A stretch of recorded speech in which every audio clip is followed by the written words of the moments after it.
welcome everybody to this presentation. As Eugene said, my name is Morgan Burns. I am the Brand and Creative Director at Kane Communications Group in Milwaukee, Wisconsin, which is in the USA. And I'm going to be your guide today. For those of you who are expecting not a woman, I am Morgan Burns and you are in the right place. So what I do is I work with organizations and executives to build brands that connect meaningfully with audiences. So most importantly, I create compelling order out of the beautiful chaos that is our careers, our businesses, and our world. So today I hope to help you control and corral some of your own chaos around your personal brands so that you can be reaching out to employers, amplifying your own personal brand in order to add some clarity and focus into your careers. So I am going to try to see, someone is telling me to refresh my page. So let's see if I can get to that. One of the fun things about going first is sometimes you get to work out the technical difficulties on yourself.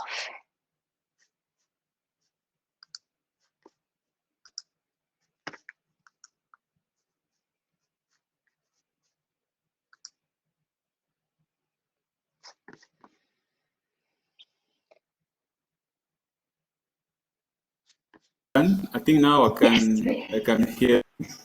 Okay. Hi, Morgan. Hi, I've come in to provide some technical assistance. I understand that you're having a little bit of problems. Thank you. Yes. Hi to the audience. We'll just sort out these couple of small issues that we're having, and Morgan will get her presentation started very shortly. Are you trying to share your screen? I am. So can you see the screen icon at the bottom of your hop-in panel with a red line going through it at the moment? Yep. And then if you click on that. Yep. And then that should then come up with a window for you to be able to share. You can, a bit like on Zoom, you can choose the window that you want to share. Yep. And then I click share and it's not sharing for me. Do you have your PowerPoint full screen or do you have it just open? I have it just open and it's on a Google slide. Okay, that's interesting. Bear with us, everybody. So are you going to, when you click share, are you going to Chrome tab on the right-hand side? I am not, but maybe I should try that. So you can go to Chrome tab and then you can select the tab that it is that you are. I think we might be getting there. I can. Yay! And you are fixed. Right. Thanks very much, Morgan. I'm going to hand over straight to you. Everybody, All Morgan's going to kick off. Thanks. Thank you. All right. So I am not going to mess with anything too much here. So let me see if I can bring this down a little bit so you're not seeing everything. All right. So we are here and we're just going to go with it. So let's dive right into today's goals. So for today's goals, what I really want to be able to do for you is to help you understand what a personal brand is, how it's created, and how you can further define and amplify your brand.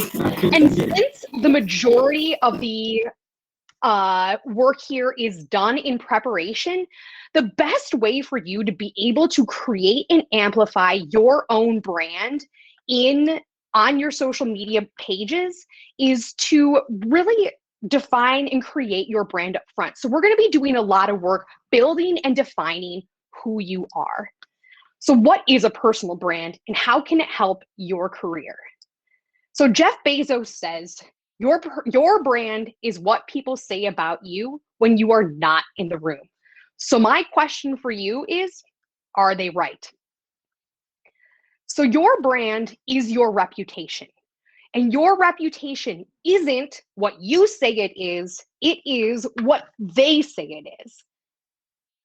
And so your brand is then comprised of a few different, three main things that come together to create a special sauce of who you are and how to get it out there. First of all, it's your beliefs and values. So by establishing and amplifying and understanding your beliefs and values, that can then provide the direction on who you are and how you connect with the audiences that you have.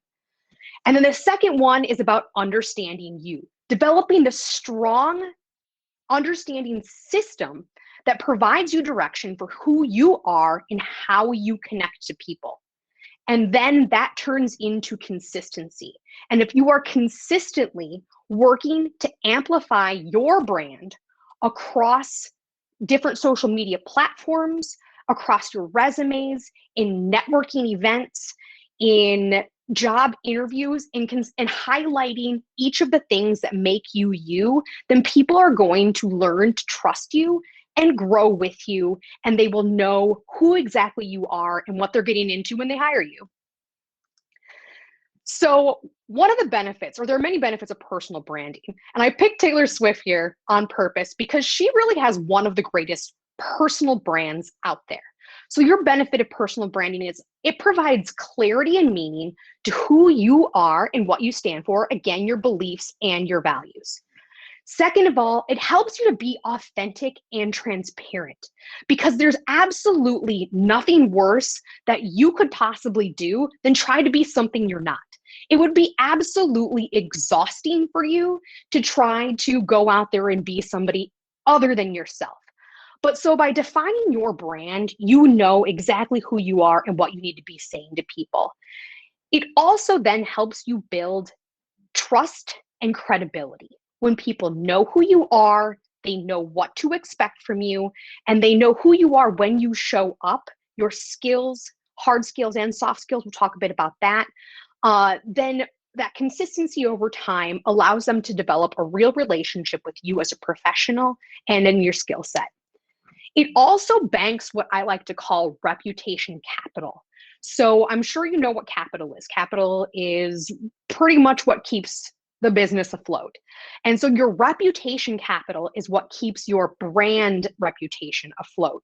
And so when you start to bank that, then whatever comes, whatever ebbs, whatever flows, then you know that you have already some of that reputation capital banked so that you can withstand whatever storms come your way. And then additionally, it creates career growth.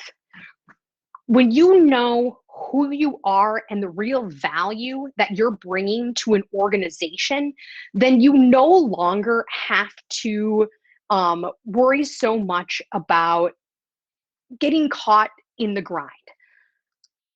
An example I'd like to talk to you about is a woman by the name of Mae Bush. So she's a great example of how building your personal brand can give you the career growth that you're looking for. So Mae Bush was a young junior analyst. She considered herself to be what she describes a quote unquote nice Chinese girl when she started her career in banking at Morgan Stanley. She was a junior analyst and had her sights set on becoming a vice president. So her reputation portrayed her as being super organized, a hard worker with a great attitude. And so that was great, but it could also be said about a top-notch administrative assistant. And with Mae having her sights set on being a vice president, that wasn't working for her.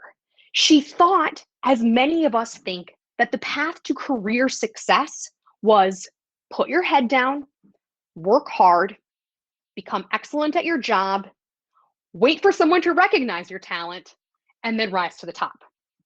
But what she discovered was that wasn't working for her.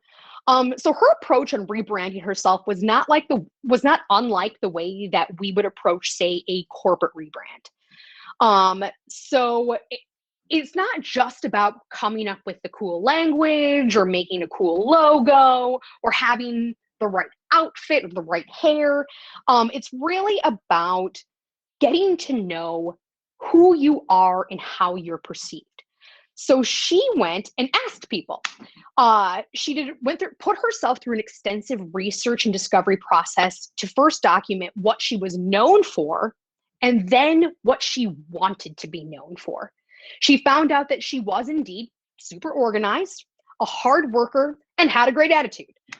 But what she also found out from her colleagues is that she was an inspiring executive with a strong knack for mentoring and growing strong teams. So both were true. Hard worker, great attitude, but also a strong mentor and executive. And so she went about making sure that people knew who she was on the latter set of descriptors.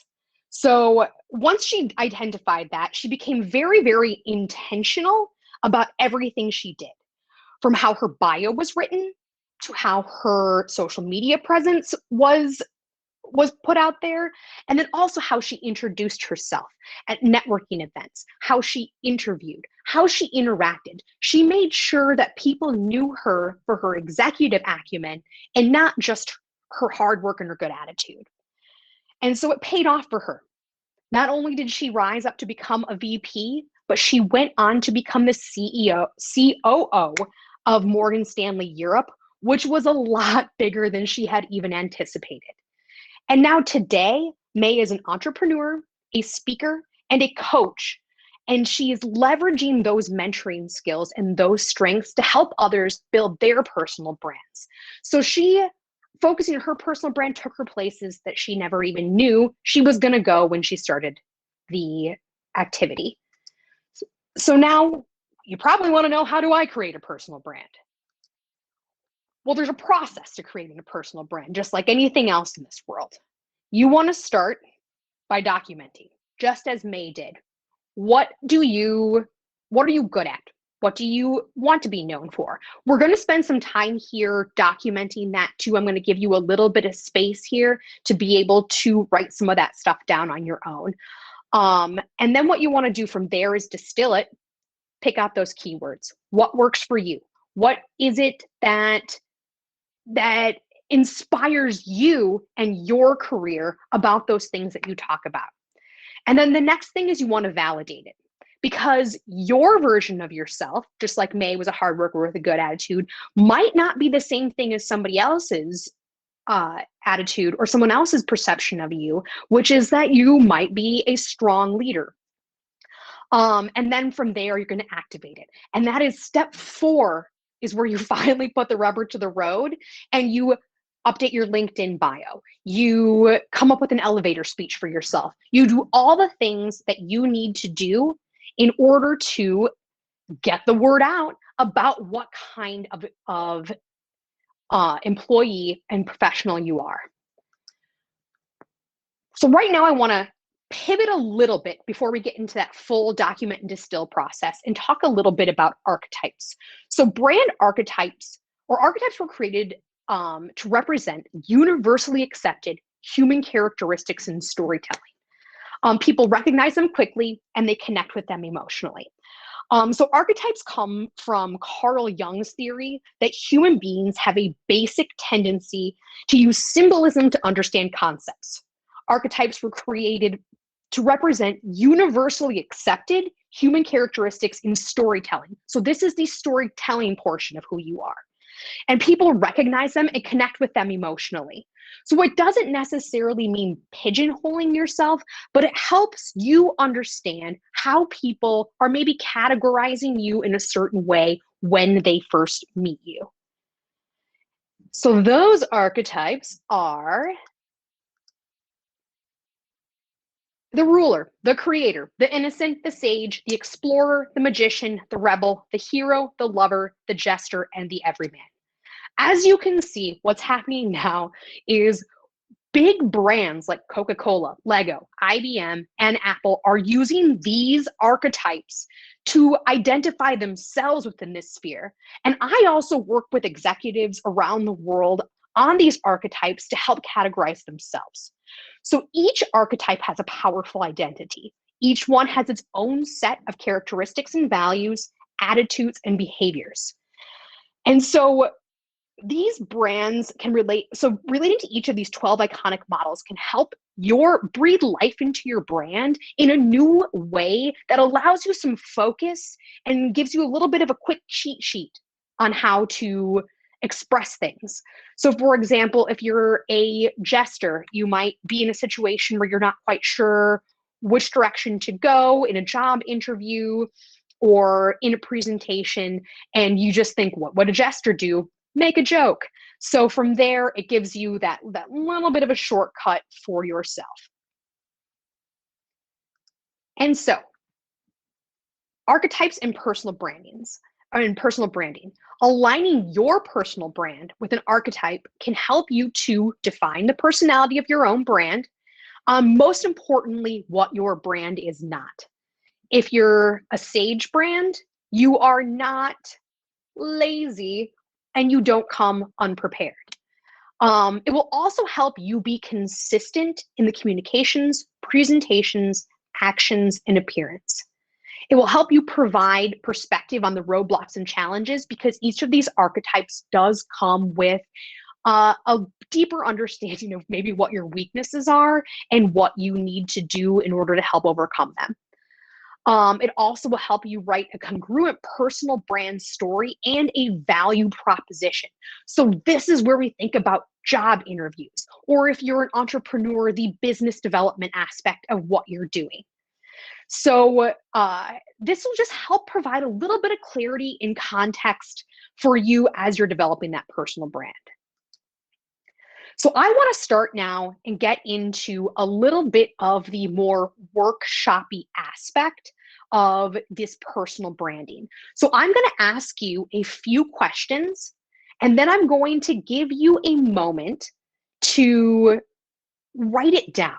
So grab a pen, grab a paper, grab whatever you need, your favorite note-taking app, and be prepared to just start documenting.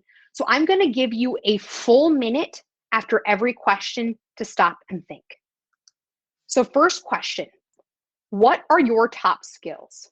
And I want you to divide these into two separate columns. I want you to look at your soft skills and your hard skills.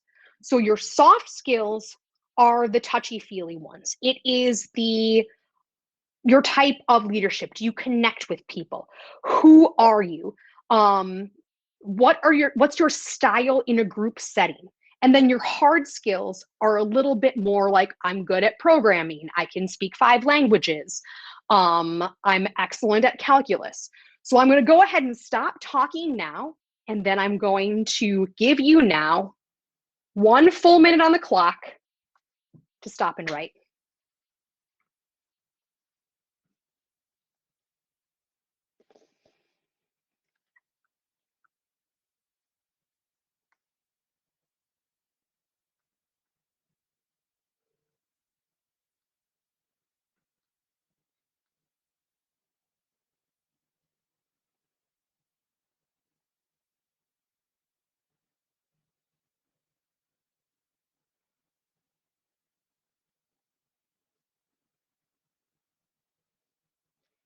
And a minute can seem like a very long time when there's silence. So I hope that everyone's out there scribbling away. And 1 minute typically isn't going to be enough time for you to really dive deep into what it is that makes you special. So this should just be a primer. And then I want you to go ahead and hold on to that and continue to build it out well beyond this session, because your personal brand isn't something that you can develop in a 1-hour workshop. Also, my contact information is in all the World YMCA information, so you can always feel free to reach out to me as well and ask more. So now I want to go on to the next question. What are you passionate about? And passion is a tough one. Passion is an interesting one. There are so many things that passion can mean. So you might be like this gentleman here, passionate about creating art. How does that help you? What about that passion drives you? What are you thinking? What are you feeling while you're enacting that passion? You may be passionate about helping others. What are you doing every day to help other people? What does that say about you? Take some time now to really just dive deep and get just whatever comes to mind out on paper. So I'm going to be quiet for just a moment and let you continue writing.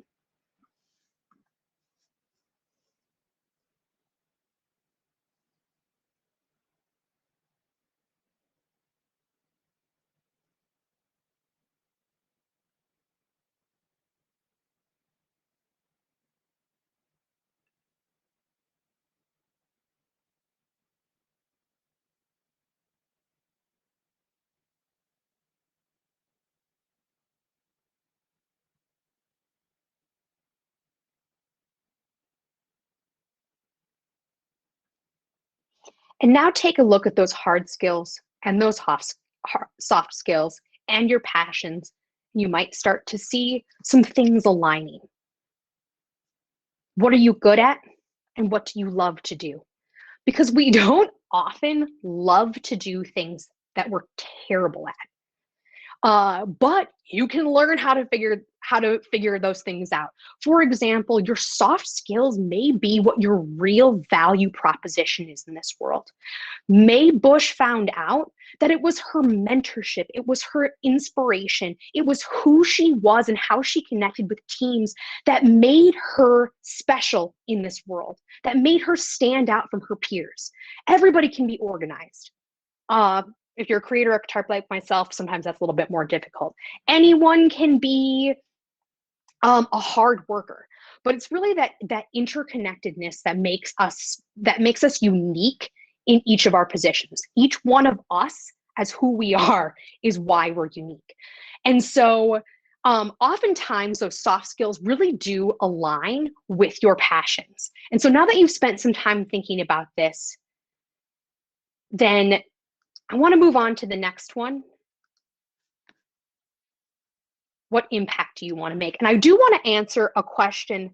I see the difference between hard skills and soft skills. That is an excellent question. Your hard skills are the things you can do. If you can speak several languages, if you can program, if you're an excellent carpenter, it's those technical skills you have that are your hard skills. Your soft skills are the ways that you interact with people. It is how you are as a team member, as a person, and as a citizen of the world. And I think it's a great question. I'm seeing, what do you do when you're feeling that you have no skills at all? Well, I can assure you, you have skills. As I said previously, really what makes you stand out and what makes you unique and the skills that you have are the ones that are inherent to who you are. You can learn hard skills. You can learn how to code. You can learn how to speak another language. You can take a class on how to do carpentry. So hard skills are things you can develop, but what's inherent to you and what every person has are the soft skills that really make you important. And then Craig Lovell says, hard skills are an easy thing to put a number to. That is a great way to describe it, Craig. Thank you for saying that. So I have 5 years experience in coding. I have 15 years experience in executive brand development. So that brand development skill that I have is a hard skill. Being fun to work with is a soft skill. And really a lot of people can do executive branding, but not everybody is as fun as me. So I do get a lot of business by being good to hang out with. So again, I'd like to say you may feel like you don't have any skills, but you do. Just by being you is a skill. And then also when it comes to things like entrepreneurship, volunteering, and things like that, again, it's those soft skills that you have and then it is the hard skills you can develop. So if you really start to think about what are your passions, how do you want to make an impact, and then that can help you go the direction of finding the hard skills that you need and seeking out the training that you might need to develop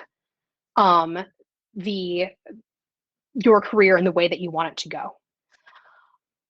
I'd like to move on now to talking a little bit more about brand archetyping. Brand archetyping, I think, will help reel this in a little bit for you.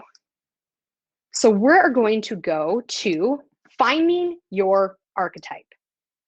So your archetype, discovering your archetype starts with primarily understanding your motivation and then your core desire.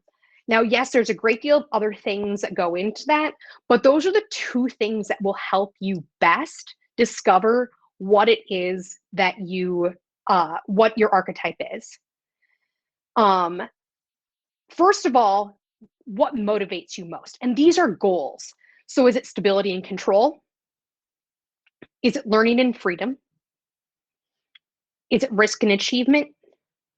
Or is it belonging? And this is maybe a little bit different than you think. For example, you might think, I love learning and freedom. That's great. I love learning and freedom too. You might find that you like to learn things because you want to put some structure around stuff. So take a second to really think about what is the outcome that you like to see when you touch a problem, when you go after your passion, when you're exploring something new. So just take a moment. I'm seeing some things come in already.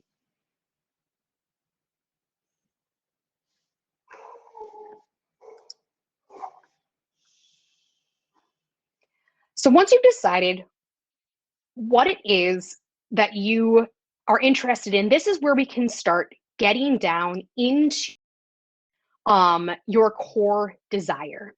So core desires are now separated out by, if you pick stability and control as your main motivator, then you may find you are a caregiver, a ruler, or a creator. Now, stability and control, it might seem interesting that falls into the caregiver archetype, but really what caregivers want to do is protect people from harm. So they lead with empathy, they have a gift for compassion, and they do not shy away from the realities of the world. And they want to create stability and control so that those around them feel cared for and feel held and feel stable. Then there's also the ruler. Some people think that the ruler, their core desire is control. Some people think that that is a particularly, can be cruel. And the worst part of it can be cruel, but it also, they are hoping to prevent a little bit of chaos by taking control of the situation. The rulers are the people who, in a group situation, are the first ones to stand up and say, all right, guys, this is how we're going to do it. So if you were always the group leader in school projects, you might be a ruler. If you're the kind of person who knows we got to go this way, come with me, you might be a ruler. And so it's all about leading expertly and providing security to those around them. And then for me personally, my archetype is the creator. And so I was a little bit shocked to find out that, hey, it turns out that my core motivator is stability and control. And my core desire is to create something of enduring value. So it's not a shock that I ended up as a creative director in my career. And so the creative director, or the creator archetype, though, is guided by their imagination to give them vision and developing prowess and technique. There's a lot of learning aspects to this one. There's a lot of exploration out there. So each of these archetypes do have pieces of each other. So let's move on now to the learning and freedom. A lot of you said that the learning and the freedom were your core motivators. And so now let's talk about the core desire of that. So the learning and freedom, the innocent. And what their core desires, they want to experience paradise. There's the love of simplicity. If you like taking complex things and making them simple so that people understand them better, you might be an innocent. They're filled with faith and optimism, but you can always count on an innocent to do the right thing. They're never going to be corrupted. The second thing is the sage. So the core desire of the sage is the discovery of truth. So the sage is the perpetual student, constantly seeking knowledge and truth in order to understand the way that things work. So the sage can, yes, at one hand be that wizened guru. It's often portrayed as kind of an old man meditating, but sages are also your basic nerds. They're the people who want to go out, read every book, understand everything, and really get into the nitty-gritty of how the world works. So a lot of people in the academia areas are sages. In fact, Kane Communications Group, the organization I work for, we identify as a sage organization because we do so much research in anticipation of what we're doing. So the final amongst learning and freedom is the explorer. And the explorer archetype, the core desire is freedom to discover. These are the people who do not want to be held down, who want to go out and see the world, who want to see for themselves how things are working and decide for themselves how they're going to do things. Explorers are people who are probably out there going from NGO to NGO, the people who want to solve problems across the world, people who want to know, understand, see, and feel the universe for all it gives them. Our next is risk and achievement. So a lot of people think that risk and achievement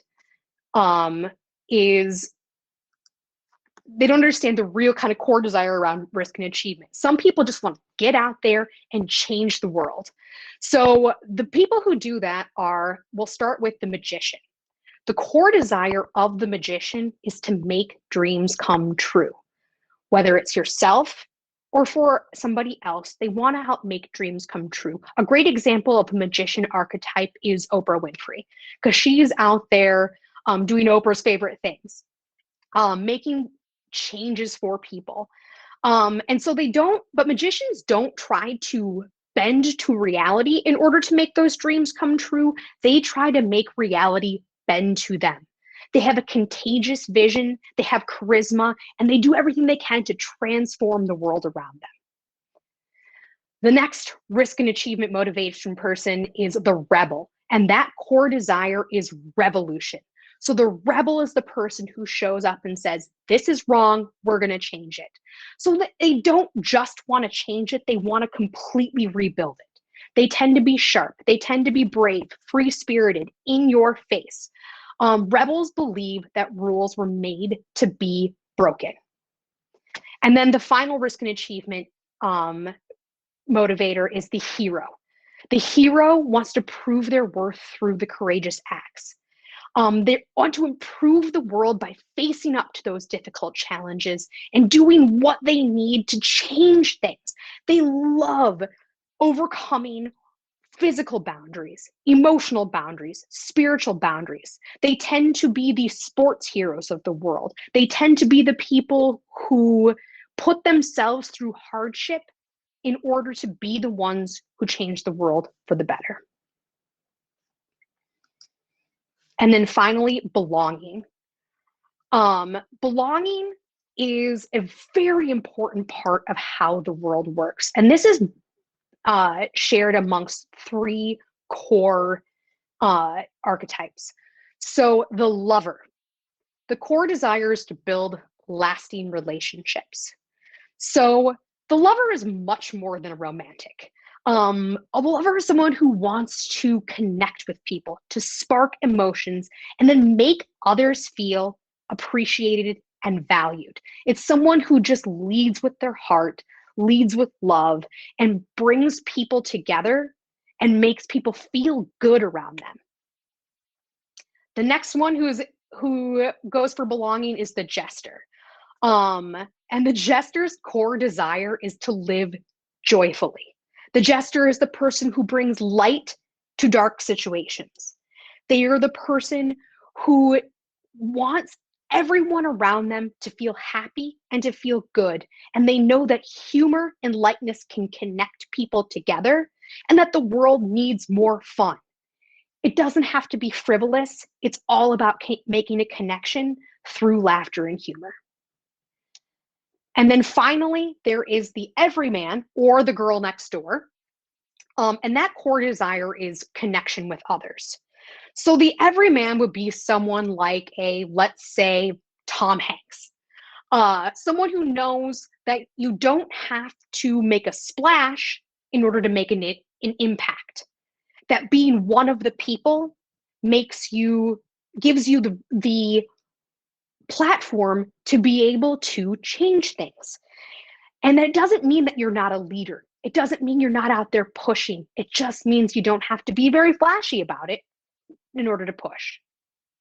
Does anybody have any questions about archetypes at this point?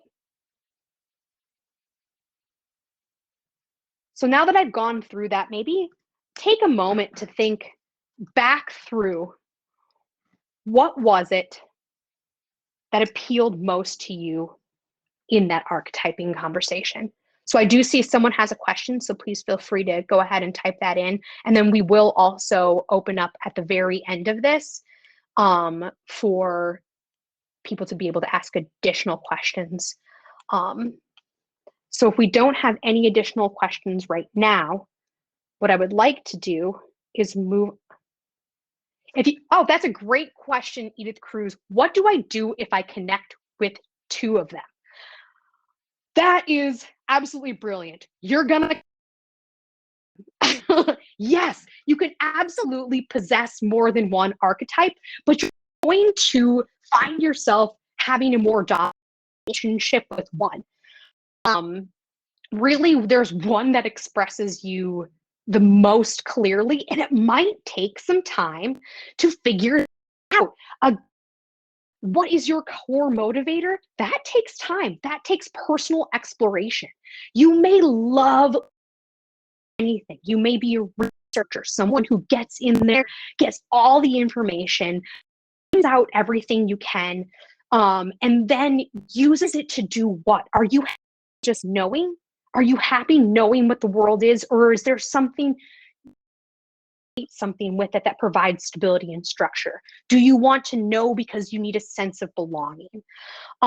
So while you're going to connect with multiple, because human beings are, there may be one that's the best expressor of you possibly. I think maybe the best way for me to explain this is I recently decided that I was a creator archetype. I love to learn. I'll read any book you put in. I cannot make a decision about something until I have researched it from every angle, every different mode of explanation. I want to, if I'm creating in my job as a creative director, I need to know what every other artist in this modality has done. I need to know what every history of graphic design, what led this brand here, how we got to this place. Then I can make something in mind that is of enduring value for the company. So what I learned is that my ultimate motive, goal, everything I do, that piece of enduring value. I may act like a sage to get there, but my ultimate goal is to. So there is someone who wants to see slide 22 again, which is the learning and the freedom. Yeah, so subtype, Edith, you're asking so many amazing questions here. I have actually been playing with different ideas around these archetypes and having an archetype or a subtype.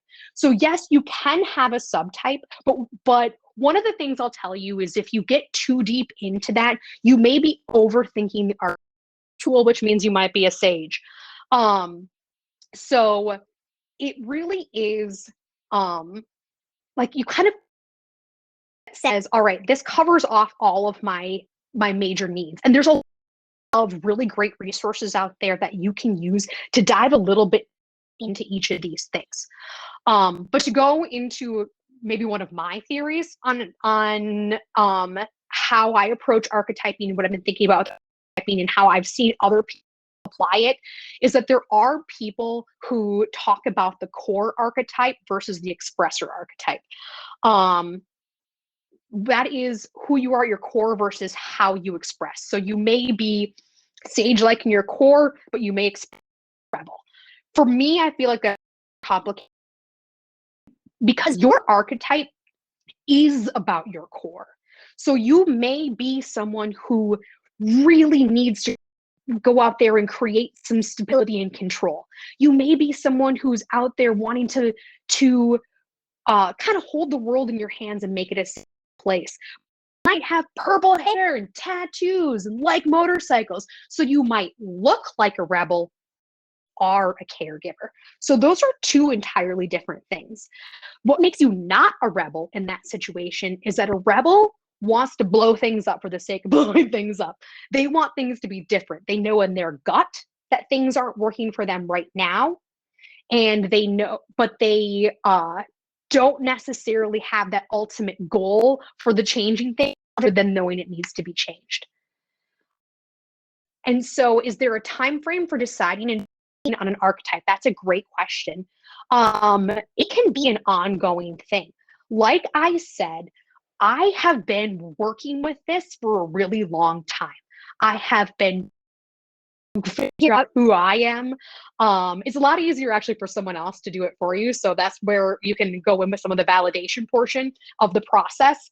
But you are a complex individual. That's what makes us so exciting, is that we're all multitudes. And so there's so much. You have years and years and years of experience. You have desires. You have passions. You have skills. You have wants and needs. That can be really, really difficult for you to distill into two: motivation and core desires. So that's really something that you go deeper into the archetypes too. That gets into a little bit about maybe what your weaknesses are and where things that when things go wrong. For me, that was also one of the big things that helped me in deciding is creators, their weaknesses, they tend to get a little bit obsessive about their work, and they tend to be kind of drama queens. So when I had to take a real hard look at myself and what my weaknesses are, I have a tendency to get a little dramatic when I'm thrown off base. But again, that just makes me fun. Next question is, can life experiences trigger or lead to a certain archetype? For example, Malala. That is an excellent question. I would argue that Malala is a hero. Always has been the hero archetype, and her heroism is what led her to take what happened to her and grow it in making the world a better place. A lot of people have been through a lot of different things, but the way that she responded to what happened to her was because she already had that hero archetype within her. And then also, Edith Cruz, feel free to want to on fire with questions. For your job, you say for your job, you're talking about learning and freedom, but then the personal way to work would be an INFJ. I think touching on something important here is that, again, we're getting back into that who you are at your core versus expressing things. Doesn't have to, there's no rules around how you express archetype, who you are, and then helping you guide the words you use. It helps you guide the presentations you give. And then it can help you make decisions on which job you want. And then a great question from Ivory here: who are the right group of people that I should ask to get what I do for others to avoid bias and to gain more positive comments, but more of an honest response? That's a question. This is a huge portion of what I do. So When I work with executives on their personal brands, then I do that work for them. I do the validation for them. So I'll interview them, get to know what are their hard skills, what are their soft skills, what are their motivations, what are their desires, what do they think they're good at, what do they want. People I want to talk to, somebody close to them personally. So it can be a parent, it can be a spouse, or best friend. It can be a lot of different people, someone who really knows you, who you are as a person. I like to talk to someone that was perhaps their mentor, someone who in some way. So your mentor oftentimes will have a very honest view of who you are. One of my mentors was this amazing professor I had in college. He was my advisor, and he was the roughest person anyone has ever been on to me.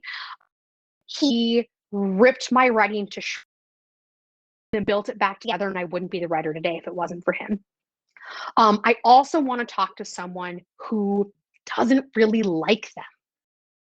Someone that maybe you had a rough experience with, someone that maybe you butted heads with in a school project, someone who that you just never saw eye to eye with. You can learn so much from that person.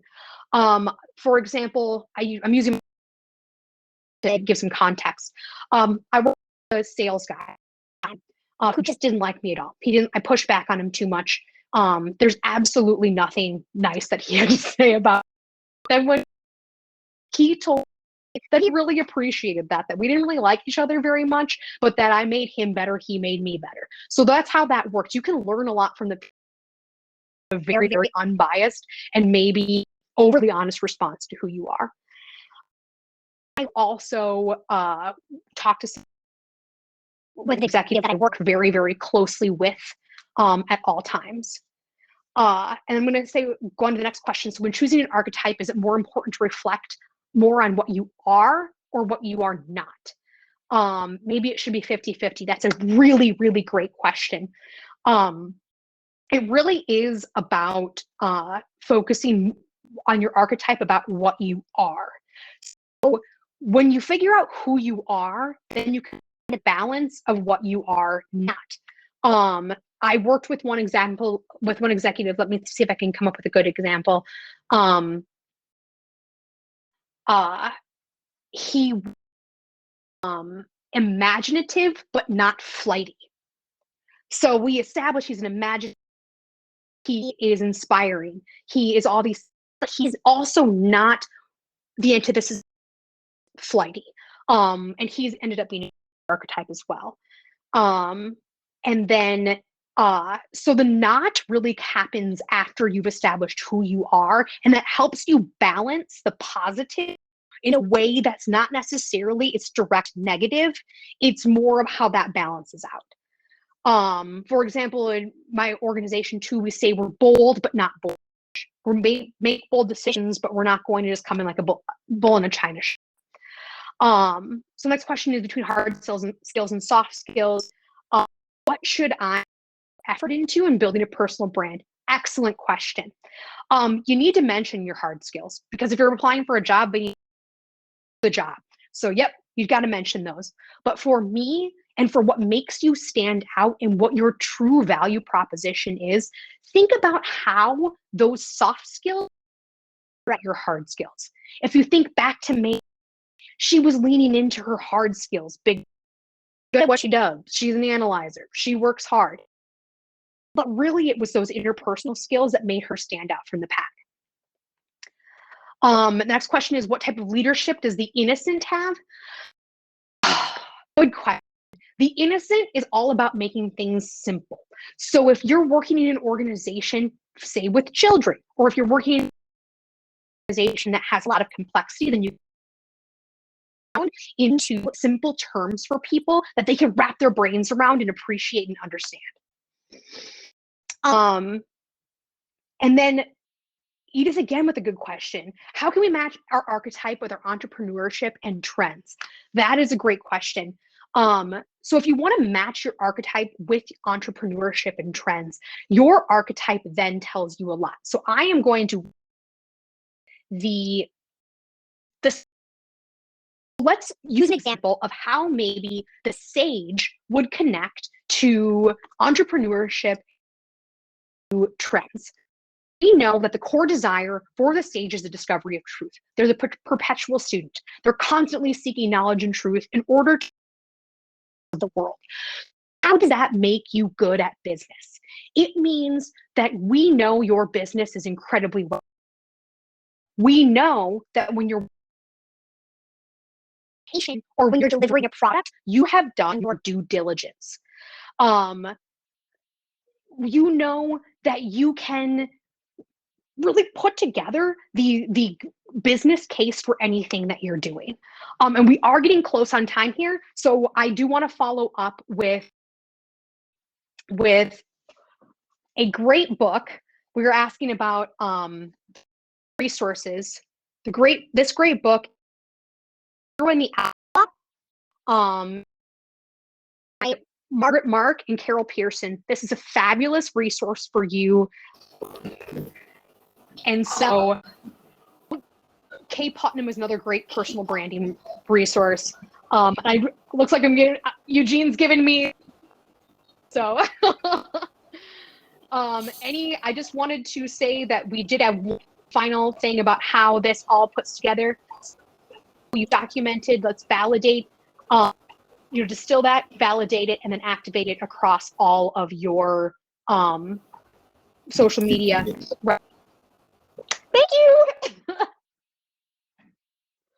So Eugene, I think I can keep talking if you're not going to cut me off. Thank you, Morgan. I think the session was very, very interesting. Even if I maybe have some question, I saw that the participant was very, very active. One, really to appreciate all your contribution in the chat and all what you was able to share. Thank you, Morgan, for your time. It was an amazing presentation, and we are very grateful for what you have shared with us. And we want that you stay blessed, and we wish you all the best. Thank you. And please follow up questions. Okay. We will head to the plenary session. We will start soon in, I think, more. We will meet there, and I hope that this will not be the last time we discuss with you, Morgan, and all of the participants. Stay safe, and may God bless all of you. Thank you. Thank you.